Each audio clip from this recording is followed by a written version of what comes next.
Assalamualaikum warahmatullahi wabarakatuh. Kelompok 5 akan mempresentasikan tentang individu dan masyarakat dalam konteks Islamic Building yang beranggotakan Lilis Yusmara, Meli Nurfadilah, Alivia Sekar Absari, dan Alia Duseptina. Yang pertama, kita akan membahas tentang pandangan individu dan masyarakat dalam Islam. Jadi yang pertama ada individu. Individu adalah manusia yang merupakan tatanan makhluk tertinggi di antara makhluk-makhluk ciptaannya. Manusia diberikan hak untuk memanfaatkan semuanya, karena manusia telah diangkat sebagai khalifah atau pengemban amanat Allah Subhanahu wa Ta'ala. Manusia diberikan kekuasaan untuk melaksanakan tugas kekhalifahan ini dan untuk mengambil keuntungan dan manfaat sebanyak-banyaknya sesuai dengan kemampuannya dari semua ciptaan Allah Subhanahu wa Ta'ala. Seperti di PowerPoint bahwa individu berhak memiliki, menikmati, dan memindatangankan kekayaannya. Akan tetapi, individu juga memiliki kewajiban moral untuk menginfakkan sebagian hartanya. Sedangkan masyarakat itu sendiri ialah sejumlah manusia dalam arti seluas-luasnya atau sekelompok manusia atau kelompok-kelompok manusia yang saling terkait oleh sistem-sistem, adat istiadat, ritus-ritus serta hukum-hukum khas dan yang hidup bersama. Jadi sudah jelas ya kalau masyarakat merupakan kumpulan dari beberapa individu yang diikat oleh satuan dan hidup bersama di dalamnya. Nah, karena di sini individu adalah manusia, manusia itu mempunyai dua peran. Peran yang pertama sebagai makhluk individual, di mana manusia membutuhkan makan, minum, istirahat, dan lain sebagainya. Lalu peran kedua sebagai makhluk sosial, di mana manusia membutuhkan interaksi sosial. Oke, next ada peran pendidikan dan pembangunan karakter individu dan masyarakat. Dari pengertian yang ada di PowerPoint sudah sangat jelas ya bahwa pendidikan bukan hanya soal meningkatkan sisi akademik atau intelek seseorang, tapi lebih menyeluruh, menyangkut perkembangan semua sisi kemanusiaan, baik sebagai pribadi maupun warga negara.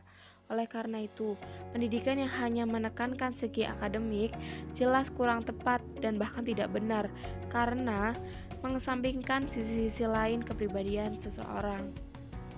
Lalu, dari bukti sejarah bagaimana Nabi Muhammad SAW membangun masyarakat Arab, kemudian terus berkembang hingga Islam tersebar ke seluruh penjuru dunia.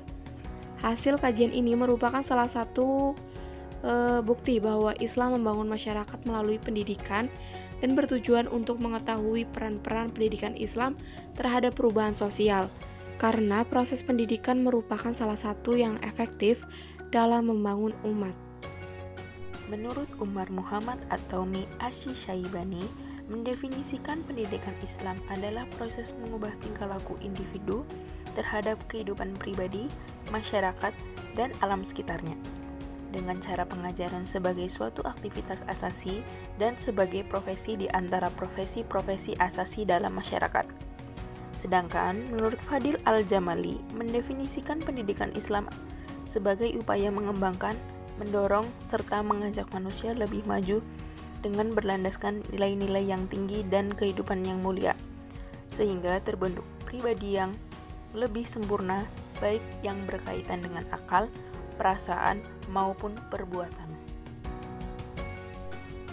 Dari beberapa pengertian pendidikan Islam di atas, dapat kita pahami bahwa proses kependidikan merupakan rangkaian usaha membimbing, mengarahkan potensi hidup bermasyarakat berupa kemampuan belajar, sehingga terjadi perubahan di dalam kehidupan pribadi sebagai makhluk individual dan makhluk sosial, serta dalam hubungannya dengan sekitarnya di mana ia hidup.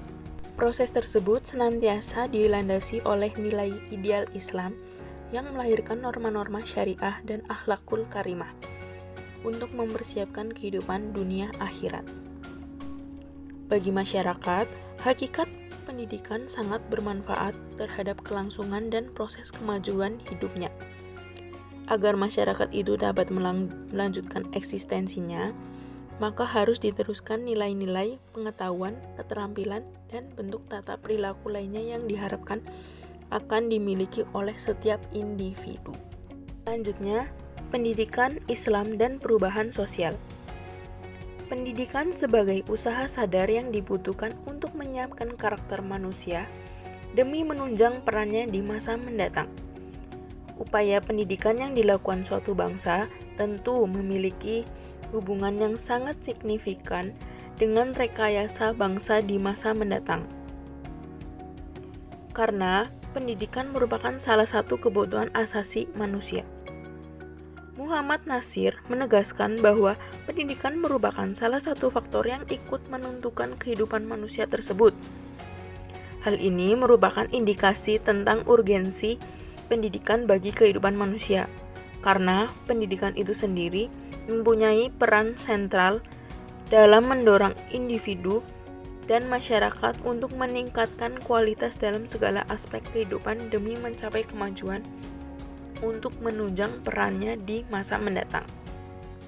Perubahan sosial adalah perubahan dalam hubungan interaksi antar orang, komunitas, atau organisasi.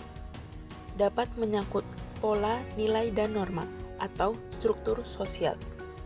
Wilbert Moore berpendapat bahwa yang dimaksudkan dengan perubahan sosial adalah perubahan penting dari struktur sosial.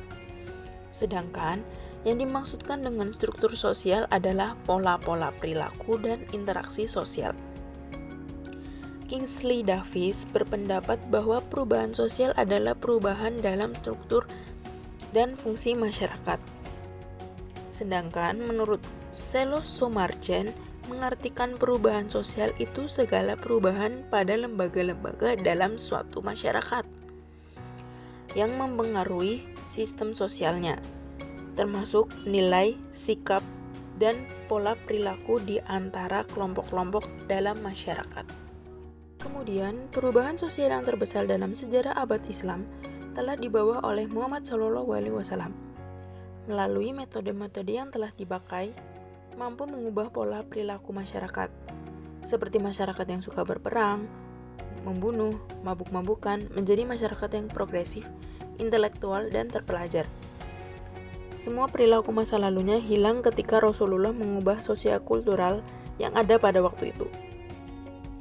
Ajaran Islam yang dibawanya mampu mengakar ke dalam sosial kultural, mengubah masyarakat jahiliyah menjadi masyarakat yang intelektual. Lalu selanjutnya ada konsep Islam tentang perubahan. Perubahan sosial dibolehkan selama tidak melanggar prinsip asas-asas sosial yang ditentukan oleh Allah. Selain itu, masyarakat Islam juga sangat terbuka dalam perubahan sosial karena asimilasi, difusi, dan akulturasi. Namun ada juga masyarakat muslim yang menerima perubahan sosial tanpa batas, baik mengenai prinsip sosialnya atau cara pelaksanaannya. Dengan menerima prinsip yang bukan dari Islam, maka akan tergelincir kepada cara hidup yang bukan kepada Islam. Walaupun sebenarnya masih beragama Islam atau bisa juga disebut sebagai materialisme, hedonisme, dan isme-isme yang baru. Karena sosial budayanya tidak mengikuti dengan apa yang telah digariskan oleh Islam, dan yang menolak perubahan sosial statik, prinsip dan cara pengalamannya hanya terhenti saat ada dalil nakli. Akal tidak memiliki kewenangan untuk mengubahnya. Oke, sekian dari kelompok 5. Kurang lebihnya mohon maaf dan terima kasih yang udah nyimak. Semoga ilmunya bermanfaat. Dari kami terima kasih. Wassalamualaikum warahmatullahi wabarakatuh.